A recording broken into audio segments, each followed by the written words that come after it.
Hi everyone, this is Ashley Church from the Ike family of dealerships, Ike Honda and Volkswagen of Marion. I wanted to take a moment to tell you about the precautions that we're taking to ensure that we provide a safe and healthy environment for you to purchase a new vehicle or service your current one. To ensure your safety when you visit either of our stores, we have taken the precautions suggested by the CDC. We're ramping up cleaning and sanitation efforts during business hours and overnight.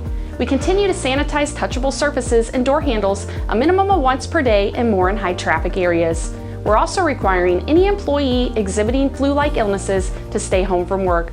In addition, we're requiring any employee who has traveled to a country on the CDC warning list or who has traveled on a cruise ship to take an additional 14 days off before returning to work.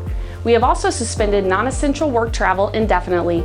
We're taking a common sense approach to this illness. We're washing our hands, we have an abundance of hand sanitizer for employees and customers, we're sanitizing our facilities daily, and keeping sick employees home. We want all of our customers to have a happy and healthy buying experience, and we want to remind you that we are open for business. We're taking these measures as a precaution because to us, both our customers and employees are members of the Ike family.